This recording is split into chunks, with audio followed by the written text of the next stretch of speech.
Hello, Silurians. Thank you for having me on. Good to see many familiar faces. And I'm Jim Brooke. The byline is James Brooke. And Michael asked me for a quick sort of 3-4 minute bio of myself. I'm talking to up here in the Berkshires, where I grew up in Lenox, Massachusetts. And I actually started with the Berkshire Eagle. And to complete the circle, after 24 years at the New York Times, I'm now back at the Eagle doing a foreign affairs column twice a month. In between, in my half a century away from Lenox, the interesting part is I was with the Times for 24 years. I was the West Africa guy. I was the man based in Brazil bureau chief. These bureau chief titles are sort of silly when you're basically a one-person operation, but I covered Brazil and the Andean countries. And then I was demoted to Denver, which I loved. Denver was great. I was the Rocky Mountain bureau chief. And then I did Canada for 2 years, great assignment. And then went to Tokyo. I was in Tokyo for 5 years, one of the two Times correspondents there. And then in 2006, I took the buyout and went to Moscow, where I was the Bloomberg bureau chief for about a year. I'd studied Russian in college, and Bloomberg treated me to a summer at Middlebury, which is sort of a mind bender. And then it was during the Moscow boom, so I went off for 50% more money to help real estate consultancy, Jones Lang LaSalle, drum up business. And then 2008 hit, I went back to journalism and was the Voice of America bureau chief for Russia and the former Soviet Union, which the downside was I had to deal with all these bureaucratic jerks in Washington. The upside was that I roamed around all the countries of the former Soviet Union and shifted the bureau from radio to video and had a lot of fun, frankly. Then after 8 years in Moscow, I went to Cambodia for 2 years, where I ended up meeting my wife, getting married, my current wife. And then from there, I was asked to run the Kyiv Post. So I went back to East Europe, went to Kyiv, and for 5-6 years, I did a bit of time with the Kyiv Post. I was running my own Ukraine business newsletter, Monday through Friday, so news you can use on business and politics in Ukraine. So basically, I come to you today with 8 years in Moscow and 6 years in Kyiv. I left Kyiv September 1st, about 6 months ago. Everyone says, did I know it was falling apart? As you recall, Putin had massed troops in March and April. And out of that, he got a Biden summit. And so optimistic people thought that he was going to go down. The skeptics noted that he pulled out the soldiers, but left the tanks and the APCs in place around Ukraine's borders in Crimea and in Western Russian. So I left September 1, and then Ukraine jumped up and bit me in the butt. I can't avoid it now. And I've signed on with a think tank in Washington, the Foundation for the Defense of Democracies. I'm their non-resident Ukraine-Russia fellow. And as a result, I've been giving interviews pretty much nonstop and writing some op-eds. I think one will be in the New York Sun today or tomorrow. So I was kind of hoping to refocus on skiing and chainsawing my trees, and now I'm still a foreign correspondent. So, Mike, I'll pass the baton back to you. All right. Well, tell us your story. Tell us what kind of a journalist you were in Russia, and what happened that you're now in Berlin. I started my career as a war correspondent. I used to work for the biggest Russian independent quality called Kommersant, and it used to be some kind of equivalent of the New York Times. And for 10 years, I was working as war correspondent covering all major hotspots like war in Iraq, Sudan, Kosovo, Jordan, Syria, Uzbekistan, all color revolutions in former Soviet Union, Ukraine, Georgia, Kyrgyzstan. After that, for a year, I was an editor of Russian Newsweek. Then it was closed because it was really very good, very sharp political journal, political magazine, and it was shut down after several. And then in 2010, I became founding editor-in-chief of Russia's only independent news TV channel that was called Dorscht. Was the only news TV channel that used to be independent because it was shut down about a month ago. So it worked from 2010 till recent days, and it was the only news TV channel to cover all the protest rallies that took part in Russia, for example, in 2011, 2012. It was the only TV channel to cover annexation of Crimea from both sides, to cover the first Ukrainian war in 2014, 2015, and we had our correspondents working in Kiev as well as in Donetsk. 2014, I received International Press Freedom Award from CPJ in New York.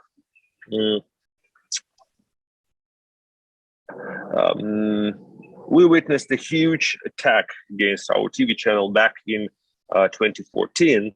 Almost all the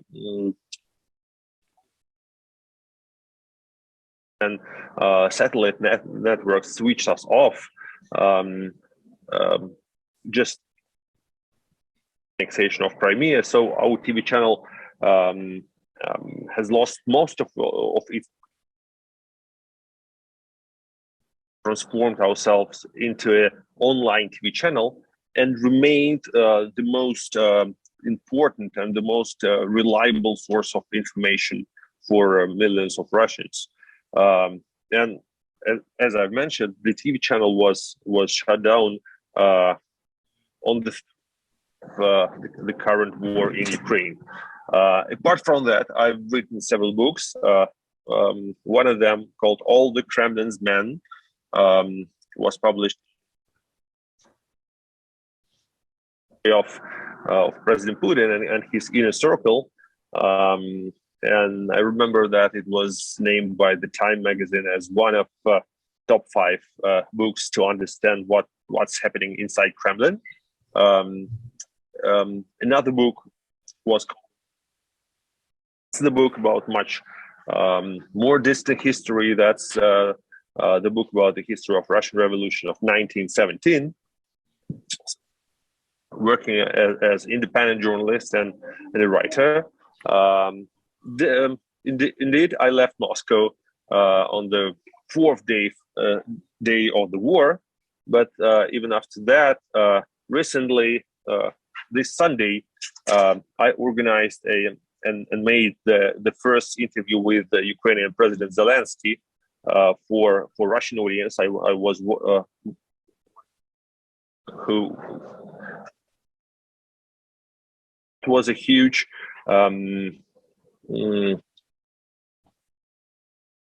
because that was obviously the first time when Ukrainian president addressed to the population of Russia after the beginning of the war.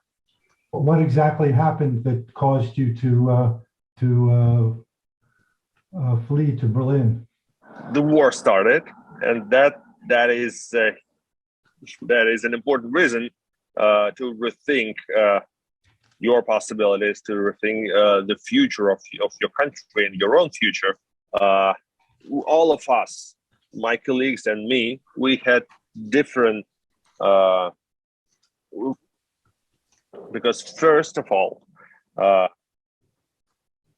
obligation for all independent journalists who were during all those years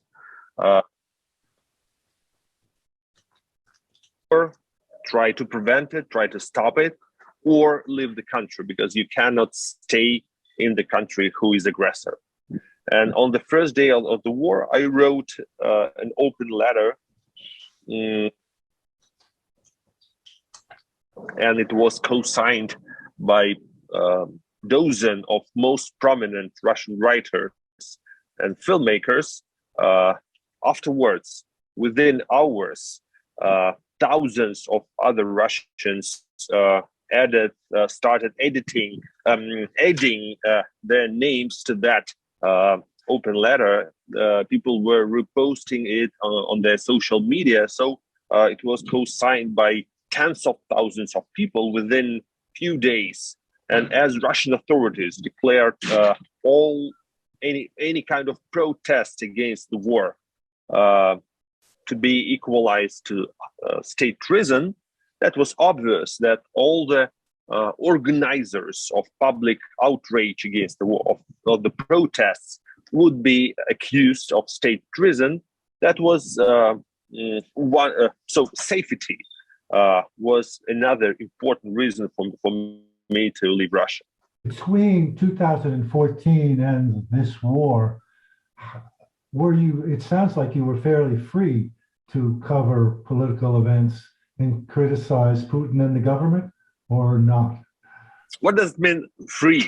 The TV channel I was running for 5 years before that was nearly destroyed in 2014, and it happened 2 weeks before the annexation of Crimea.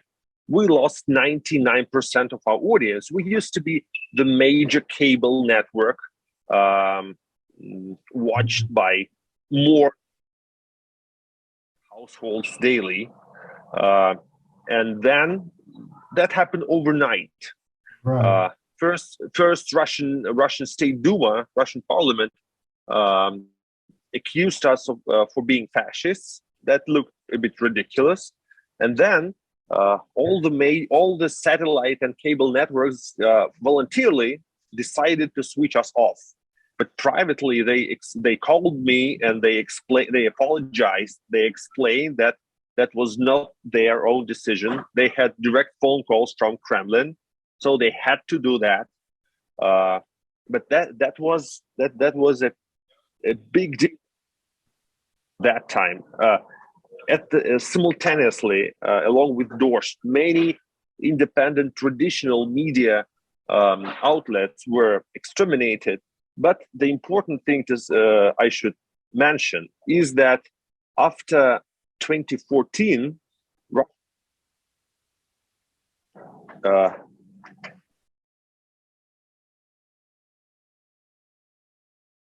traditional media like newspapers or TV channels or radio stations, almost all of them were exterminated.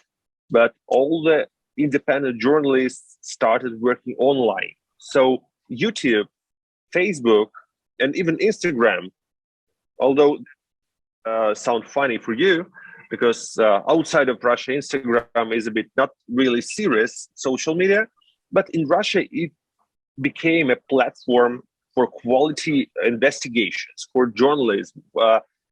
YouTube became a substitute for television, and it was very important for millions of Russians. So that's why now what Putin is doing, when he has already banned Facebook and Instagram, and probably YouTube is going to be blocked within days, he is destroying the most important media platform for independent journalism. After 2014, they closed everything down, but did you need to worry about being arrested for reporting the news? It was hard. I cannot say that it was dangerous on a daily basis, but the problem of Russian judicial system, of Russian political system, is that Russian police is probably the most dreadful organized crime group. And if you occasionally arrested by the police, you should know that you are going to be tortured, and you're going to be imprisoned, because the Russian courts never find anyone innocent, and that is a threat for we are equal. No matter who you are a plumber or you are a journalist, you can fall a victim of that blind judiciary, but not impartial judiciary, very partial, repressive apparatus, repressive system. So was it hard? Yes, it was hard, but that was not particularly against journalism. The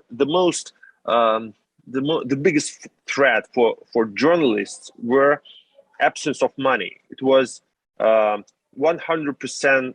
We were 100% sure that no commercial partner or huge company, including foreign companies, would be your commercial partners, would like to have advertising in independent media, because they knew that it's too dangerous for them. So was it hard? Yeah, it was very hard. Now it's just impossible. And now you will be arrested for reporting the wrong facts. Moscow, definitely. Do you think that Putin is happy that you and 100,000 other illuminated Russians have left for Berlin, Tbilisi, Yerevan, Ankara, that basically he thinks this makes his life easier to squeeze out the open-minded, Zapadniki, whatever you want to call them, and he's getting rid of the troublemakers. Do you think that's happening? You're right. And he's happy. And he thinks that that's going to make his more stable, that only the most loyal people are going to stay inside. You probably might have heard that Lenin has once called Russian intelligentsia a shit of nation. So Putin is just getting rid out of the shit. And he's like, the perspective of transforming Russia into a huge North Korea doesn't scare him at all. Like Kim Jong-un, yeah, that's not a bad thing for him. Yeah, Mikhail, we're all wondering. I wrote a column and I said, in 1970, Andrei Almatic wrote, "Will the Soviet Union survive until 1984?" And I'm thinking maybe the question is, will Vladimir Putin survive until 2024? What do you think is the answer to that question? No one could predict the war that started on February 24th. No one could dare to foresee such an apocalyptic scenario. So I think it would be unwise for me to predict what's going to happen next. But the fact that that Russians can't buy Apple phones or go to McDonald's or buy IKEA furniture, are they going to rise up in revolt at losing those sort of westernized privileges? Well, and losing their right to travel, essentially. Their credit cards can't be used outside the country. And more importantly, they're going to start losing their jobs. It's very interesting. It took 12 years for 200 Western companies to join the divestment campaign against South Africa. In 2 weeks, 300 Western companies announced divestment plans from Russia. The Russia that I knew, and I lived there just look at Bloomberg. As I understand, Bloomberg is not filing from Russia. Correct me if I'm wrong, but they announced that. But Deutsche Bank's pulled out. ExxonMobil, they've announced they're going to pull out. ExxonMobil, BP, IKEA, all the blue chips that came in there over 30 years and developed business, which was not easy and took a lot of crap and whatever. they've announced they're pulling out, and some of them already have. Heineken or Carlsberg, the huge beer company, you take like a $400 million hit in Russia. And behind there's a huge, unanimous, as you know, Western pressure to divest. The Germans have announced that in 2 years, they're going to stop buying Russian gas in 2 years. Now, 2 months ago, they're talking about turning on the Nord Stream pipeline directly from St. Petersburg to Germany.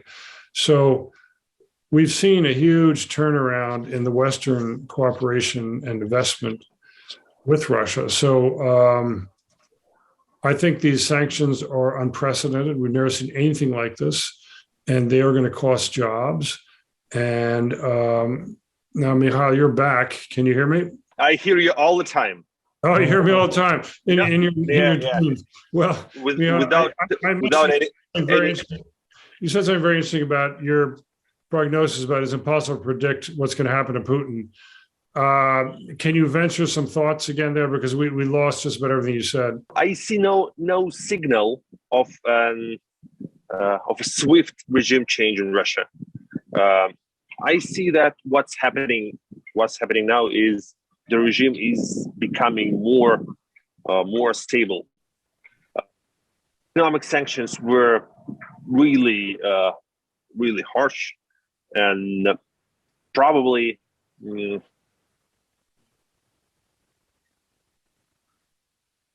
they hurt the intellectual elite, the business elite, the medium business, and we know that almost 500,000 people have fled Russia within a month.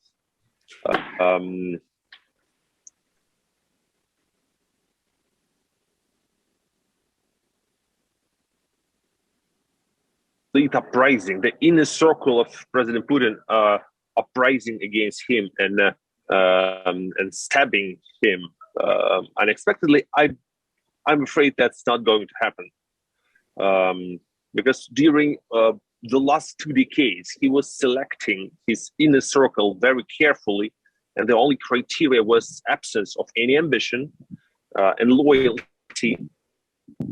These are not the best of the best Russian bureaucrats. These are the most mediocre people who were surrounding him for a couple of decades. So I don't see any. What we all saw the death of Stalin, the movie, which was very funny actually. But there was a Politburo then. As I understand, there really isn't a Politburo. We saw Putin lecturing his national security council as if they were schoolboys. So that was not very reassuring that anyone can stand it. But what if he loses the war? And I know the New York Times hates to use the word retreat, but Putin came down from Belarus saying he was going to take Kyiv in 3 days. He had parade uniforms all in their packs. They're ready for a big parade down Krещатик. They're now regrouping, but basically they've had their teeth kicked in by these javelins and these anti-tank weapons, and are essentially retreating towards Belarus. And they say they're going to try to consolidate holdings in Donbass, take the full oblast of Luhansk and Donetsk. But what if Putin really loses the war? Now, the numbers, you could fudge the numbers of dead, but the Ukrainians claim they've killed 17,000 Russian soldiers in 5 weeks, compared to 14,500 in Afghanistan in 1 decade. This is a huge loss. And even if they're fudging it a bit, we know that casualties are very high. It's pretty reliable that they've knocked out 3 times as many tanks and the same number of armored personnel carriers. So you're running into loss of the draft that starts up. So these draftees have to be trained. And that's why he's looking for mercenaries from Abkhazia and Libya and Syria and wherever he can find them, the Wagner mercenaries. Um, you know, we could, the out of the box thinking could be that he may well lose this war. Would the Russian public, who didn't like the loss of the war in 1905 and didn't really like the loss of the war in 1917, would they say, oh, well, too bad, you had your optional war and it didn't work out? Or do you think something could happen? I would split your question into two. First, I totally agree with your point that Russians don't want this war to be lost. Russian audience, that part of Russian population that is watching TV. We all know that there are different estimates about possible number of Russian soldiers killed in Ukraine, and I guess that the Ukrainian estimates are not extremely correct.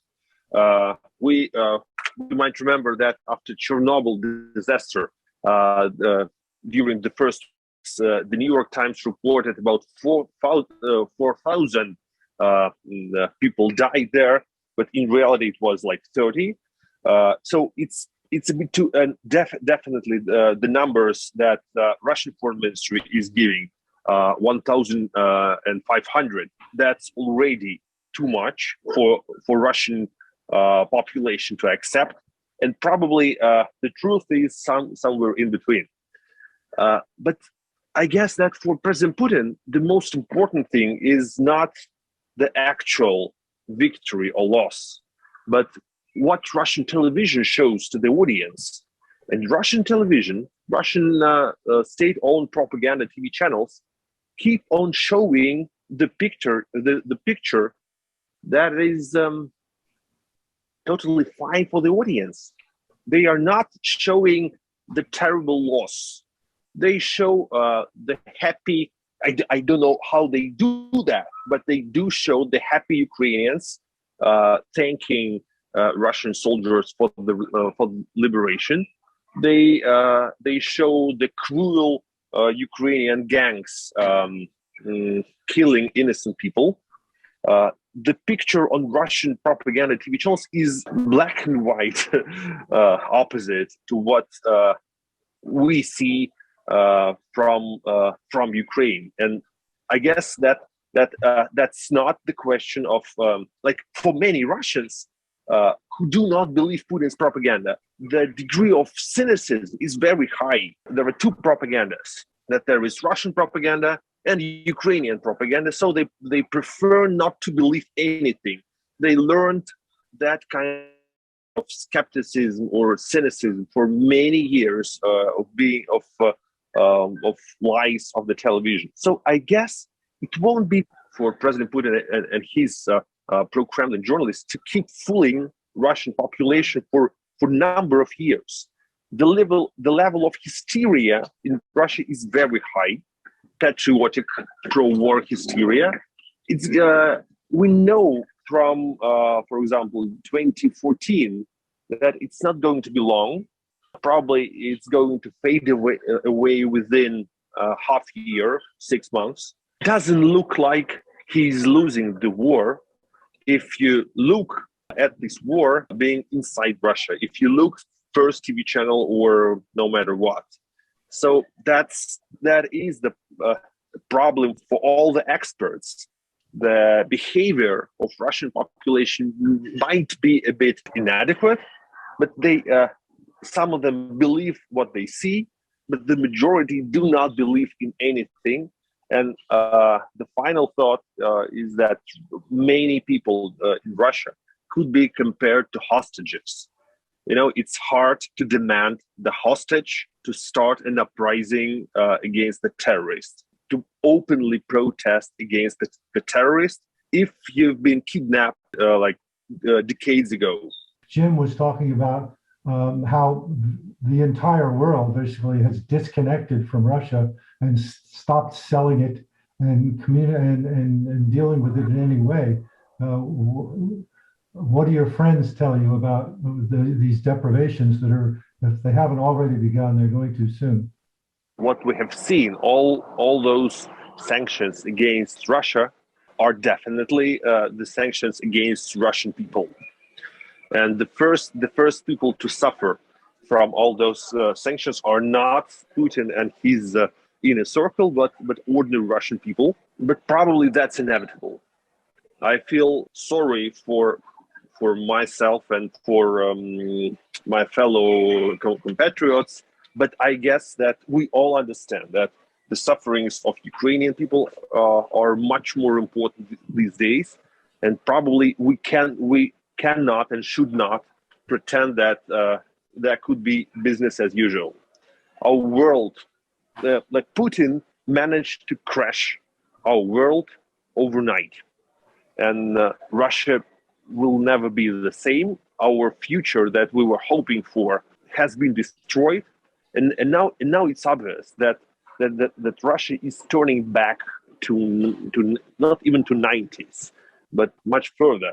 It's very hard to analyze because those sanctions targeted at Putin and those people who at the same time target at all those people who are trying to protest or who are trying to flee. All those people who were squeezed out of Russia are in a much worse situation because they cannot use any Visa or MasterCard cards. They have become immigrants without any legal status and without any money, any property, and so on. There is a number of problems caused not only to the regime, but to the people at the same time. What we have seen yesterday, that's an important sign that made me feel that the sanctions could be effective.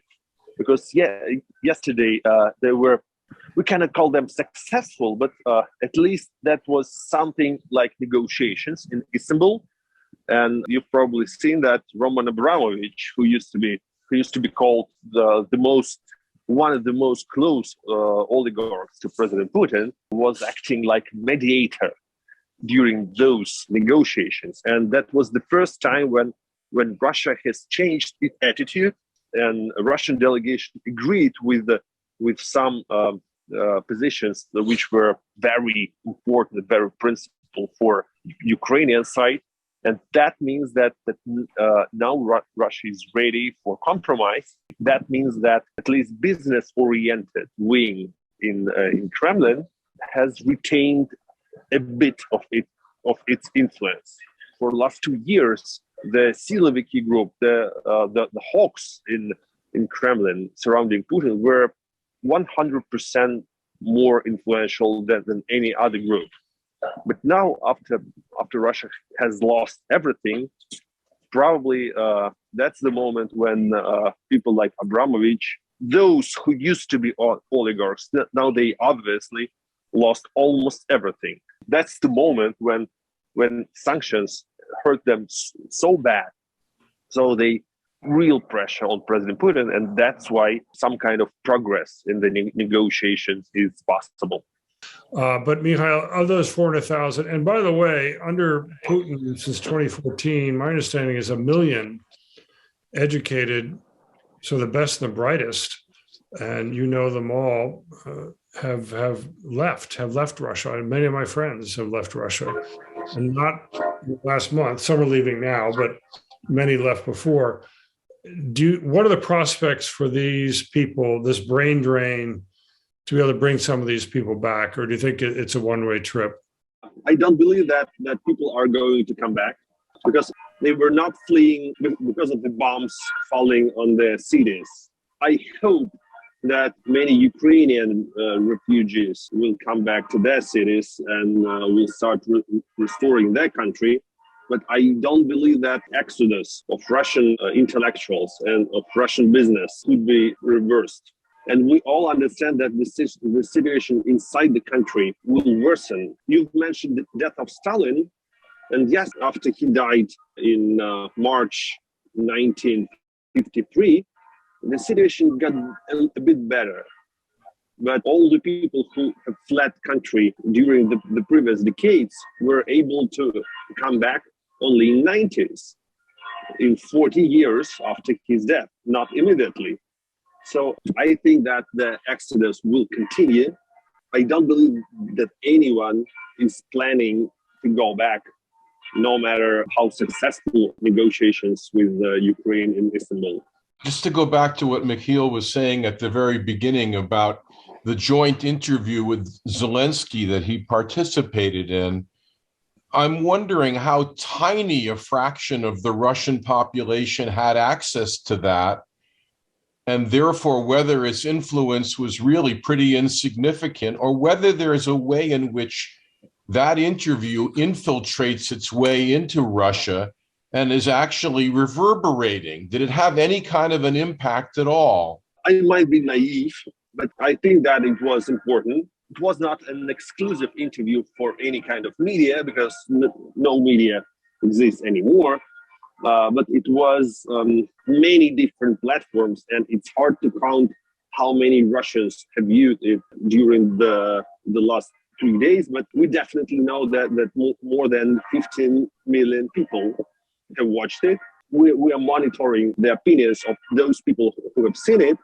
And I did not expect that, obviously, Russian viewers, Russian audience has never seen President Zelensky speaking before. That was probably the first time when his thoughts and his emotions and his analysis of the situation was heard in Russia. I think that the impact is very important, and it can affect a lot of people who are not infected by patriotic hysteria. We cannot judge how many people are similarly supporting the war. I was on a talk show with Mr. Fry, who runs VOA and Radio Free Europe, and there's basically, it's kind of a race to the moon. There's a space race to get VPNs available, massively available to people in Russia. What's your sense on how successful that is? And I mean, currently, if you have a VPN, can you be thrown in jail? Or are people scared to use VPNs?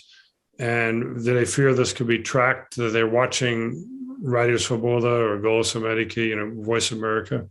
First, I don't think that Voice of America or Radio Liberty, Radio Free Europe could be such an important source of the information as it used to be during the Soviet period, mostly because of the number of high-quality independent media still produced by Russian journalists. And that's important. That would be unfair to say that there is some kind of generation gap in Russia, but definitely we have two Russian audiences. We have elder generation that is watching television and information from propaganda TV channels, and younger generation to social media, to YouTube, to Telegram, Facebook, and for them, VPN is important. For them, it's easier to search for the information. And that group of people, 50%, that number of sources, which are important for additional hardcore Putin. I want to ask both these guys if they can take me back to the beginning here and explain something that I really do not understand. And let me call it Putin's logic. What could his calculations have been that this would be a good, economically positive event for Russia, since it seems to be one of the great destructions of wealth events ever? Many people live looking in the rearview mirror, which isn't a smart way to drive a car. And the rearview mirror showed Putin that almost the entire Ukrainian Navy defected in March 2014 to the Russian Navy. Crimea was taken basically without a shot. I think there may have been 10 or 12 Ukrainian soldiers killed. Crimea was a cakewalk, and it was hugely popular. Then you move on to Donetsk and Luhansk. Half the population is voted with its feet leaving, either to Ukraine proper or to Russia. But there's enough to muster parades, and so he thought that this time around it would be a repetition. And the problem of being a dictator for 22 years, you're surrounded by yes men who are telling you what you want to hear. And that may be why the defense minister disappeared for 2 weeks and why the FSB international security guy is under house arrest. Their information was terrible. I mean, anyone living in Ukraine for 6 months would know that the Russian troops were in for a bad time. I saw a poll, and it said that 76% of Ukrainian men in mid-March said they would take up arms against the aggressor, against Russia. You have recruiting stations with lines around the block. They're just putting people on lists. They don't have the arms to these people. So that basic fact, which didn't take a genius to know, me as a Russian-speaking expatriate living in Ukraine, figured that very fast. But if people are looking at the world through what happened in 2014 and wishful thinking, he thought it would be over. He thought it would be successful and that he would at least slice off maybe East Bank of Ukraine and take the country over, install a Quisling. And Carlotta Gall had a wonderful, very smart piece in the Times yesterday, recalling the destruction of Grozny. And yes, the Chechens are fighters and tough guys and all that stuff, but there are only 1 million Chechens. There are 40 million Ukrainians. And they, in the 30 years of not being run by Moscow, they've learned about the Holodomor, and it's taught Anne Applebaum style, which is that this was designed by Stalin to starve people to death. So you've had 30 years of teaching us in the schools that Stalin out of Moscow starved 4 million Ukrainians deliberately to death. Then you have the horrors of World War II. But of course, what was covered up was the partisan resistance to largely to the Soviets. More Soviet military security personnel were killed in Ukraine from 44 to 53 than in Afghanistan. That was completely hidden.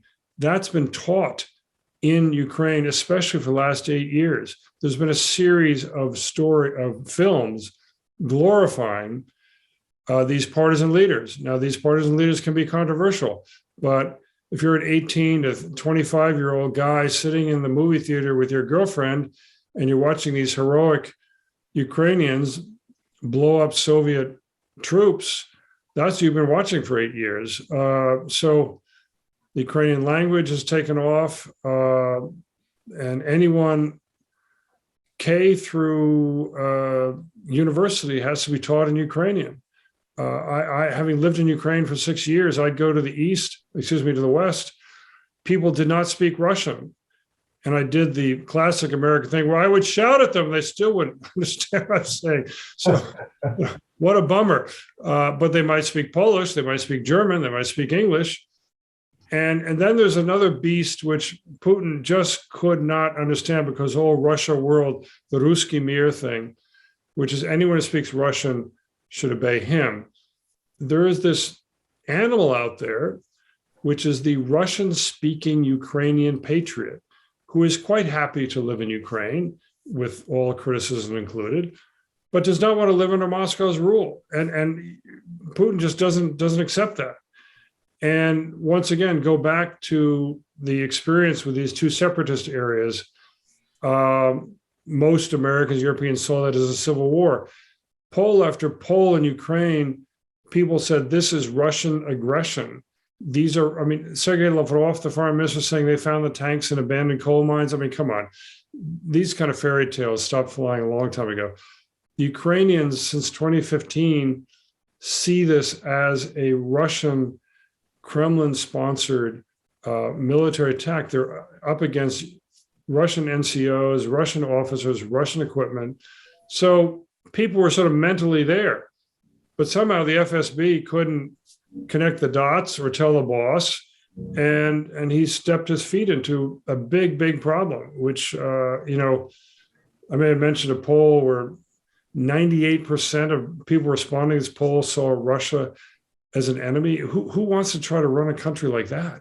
I mean, this is a country the size of France with 40 million people. And if they all hate you, it's not going to go well. So I think, Alan, and this happens, go back in British history, reading about kings and queens. I mean, bad info in, bad info out, Putin got a lot of wishful thinking and a lot of crazy Russian Orthodox, Moscow Patriarch directions. They just lost 150 parishes. They went over to the Ukrainian church. I mean, the thing is a disaster on all accounts. Mikhail, you have anything to add to that? I think Jim is absolutely right.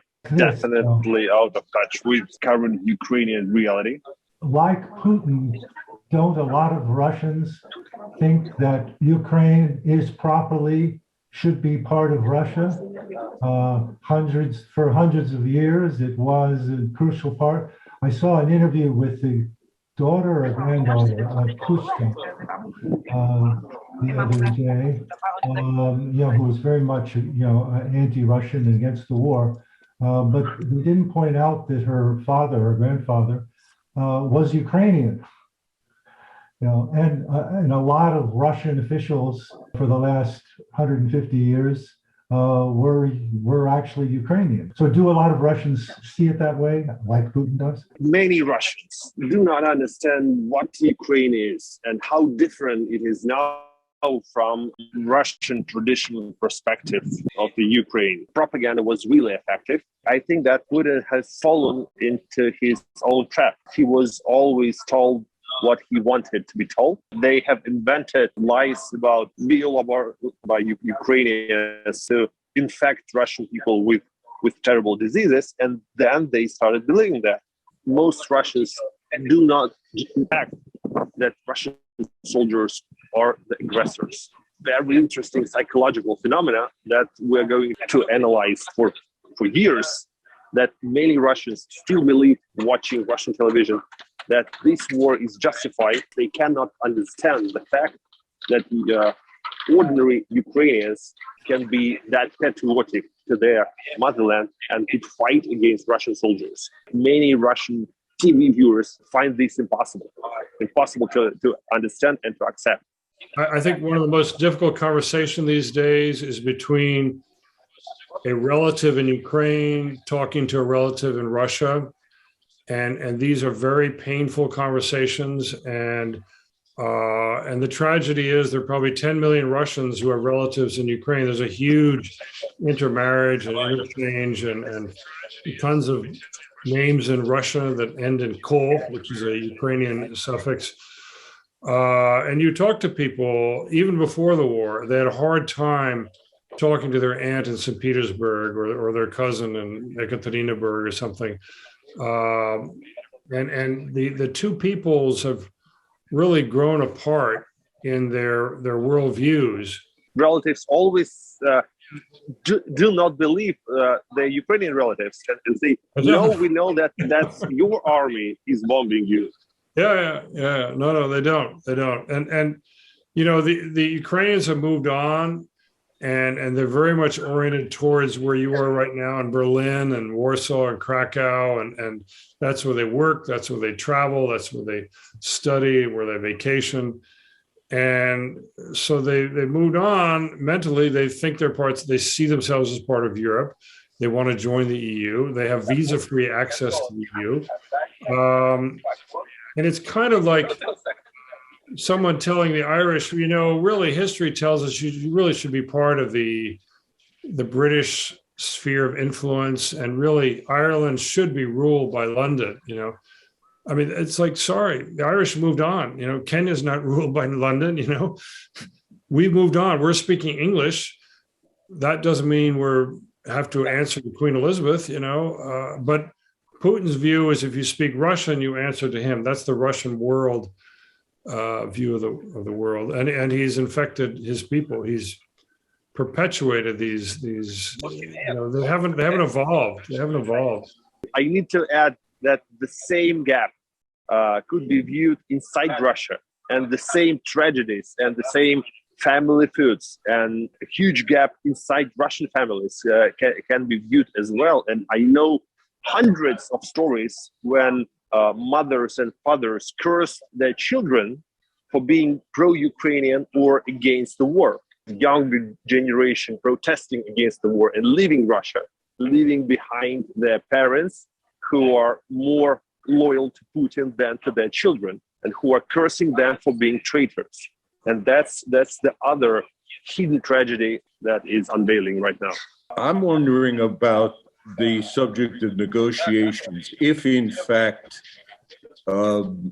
we get to that point and those negotiations are successful, I wonder what the definition of successful is. For Ukraine, does it get back the additional territory that Putin has taken in Ukraine? What does Ukraine get out of this except a cessation of the war?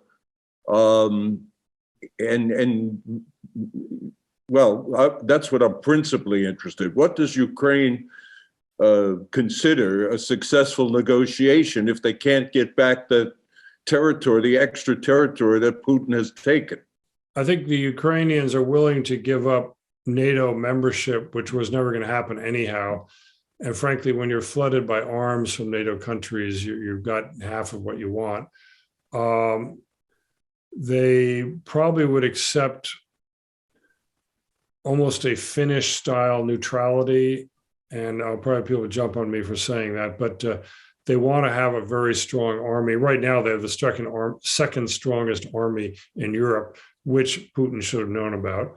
200,000 men and women. Women are very important, plus 200,000 veterans, plus 200,000 territorial defense units.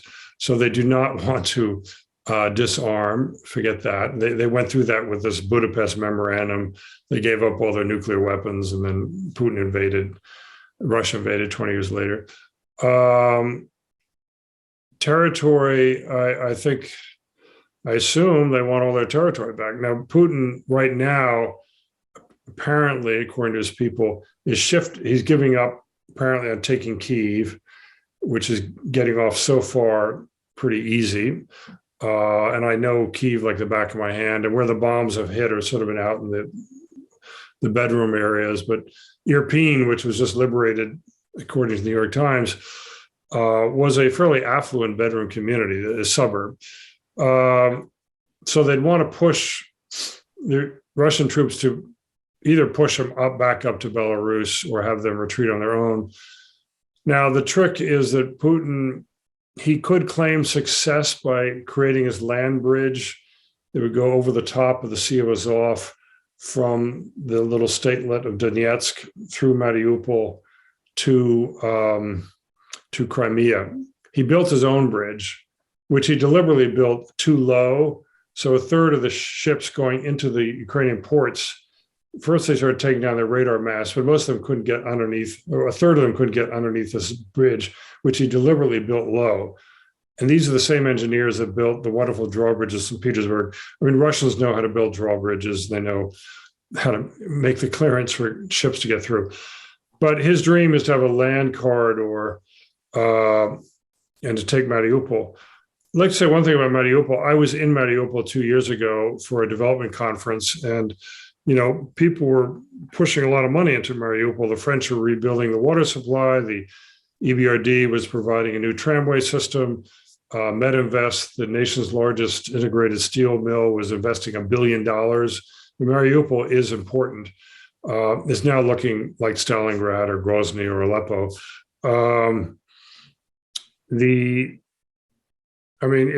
If he'd watched any movies or read any comic books, the Russian army, the fighters in Donetsk referred to the Ukrainian soldiers as cyborgs, which is a compliment, and that they held the Donetsk airport for an extraordinary number of days, and they fought like hell. And this is what's happening in Mariupol. We're seeing the cyborgs among the ruins, and there are apparently 5,000 civilians dead.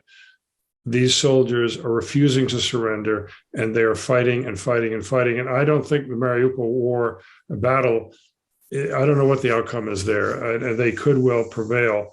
So for Putin, he's got to find an off-ramp, and one off-ramp would be declare some sort of victory, land bridge off is off. Just a final point, Odessa, which he has spared because it was built by Catherine the Great, and he thinks it's a Russian city. It's a Russian-speaking city, but not a Russian city. That is really important. Everyone says Odessa, but there's Yuzhny and Chornomorsk and Mykolaiv. All of Ukraine's exports go basically through the Black Sea, like 80%. And one issue that people have not computed is that Ukraine is a world food power. It's one of the top 5 traders in corn, wheat, the number 1 trader, exporter of sunflower oil. Do you remember the Arab Spring? Why was that? Because wheat prices went up. Wheat prices have already gone up by 30-40% because Black Sea wheat is off the table largely. The Russian Navy is blockading all of Ukraine's ports and bottling up what was supposed to be the world's 3rd largest wheat exporter this year, and bottling up the corn. And then because of sanctions, it's increasingly hard to buy wheat and corn from Russia. So keep an eye out 6 months, 3 months down the road, the Maghreb, from Tunisia all the way across to Lebanon. They really depend on that wheat coming out of Ukraine and Russia through the Bosphorus. And short answer is prices there are going to go up, and there will be food riots. So that's kind of a long roundabout answer, Tony, but it's hard to see Putin's off-ramp, something that he can claim victory and move on. He was smart enough not to declare it as a war. It was a limited military excursion or something. So he can always climb down, but it definitely was a war, as a full-bore invasion of the country. Mainly to Mikhail, you and hundreds of other journalists have now been forced to basically leave the country on very often, in your case, on like 2 hours notice. You're leaving your entire families, everything you own, and all of your possessions behind you. Where do you see yourself going? Are you condemned now to a permanent exile until Putin is gone? What's left for you now in Russia, and what is there to return to, and when? We know that even after death of Stalin, it took the country 40 years to be back to more or less normal way. I don't see the possibility to come back within years, if not decades. I'm sure that most people who have left Russia will find the possibility to work in Europe or in America. It's harder for journalists who used to work with Russian language. It's better for me because I'm a writer, and my books are being translated to many languages. But I know that a lot of Russian journalists are trying to start their own independent online media right now to try to affect Russian population. And Berlin, as well as Riga, maybe also Tel Aviv, are becoming new capitals of free Russia in exile. It's hard to evaluate, and it's too soon to judge if all those efforts could be effective. But definitely, I know that all the people who have left are much more technologically advanced than Russian authorities. And most of Russian best IT specialists have left. We all still have hope that we will find the way how to provide Russian people with decent and truthful information, and we'll find some ways to overcome those obstacles created by Russian authorities. They don't understand the psychology of the people that has changed a lot during last decades, and people need the information. They need new technologies. They need social media. Even if Putin tries to stop any progress and turn back time, I guess that those creative people who have left will find the way how to bypass all those hurdles. Some of us are involved with the Overseas Press Club's effort to help exiled Afghan journalists. From what you say, that you're in a better position in that you can broadcast to Russia from the Baltic states and from Ukraine, but nobody's going to pay you for doing that. Problem is that a lot of Russian businessmen are willing to participate and are willing to finance the independent Russian media. That's the second part of that problem, that most of Russian businessmen are affected by sanctions in some way or another. So many those business leaders who are willing to support anti-war movement and who are willing to stand up against Putin cannot do that right now because they are as well sanctioned by the West. I really think that this problem could be solved after the war, and Russian money, who are usually have been considered dirty money, they could be used to support the struggle against the regime. Is Dost, your internet publication, still doing internet news out of Riga or somewhere? Actually, the Dost has stopped all the activities so far. Probably the editorial team is going to regroup itself in some way. They have started several YouTube channels. All the major stars of Dost are broadcasting on their own private YouTube channels. So normally, after one media was stopped, several other new media have turned up, and they are still working, definitely. Before we go, I want to recommend to you all the Kyiv Independent, KYIV independent.com, which is an online English language newspaper, which is published by Ukrainian journalists, and it's very good. And it keeps you right up to date with all the news. Mikhail, thank you very much. Jim, thank you. Michael, thanks for bringing us all together. Thank you all. We appreciate your coming on. Thank you. Best wishes.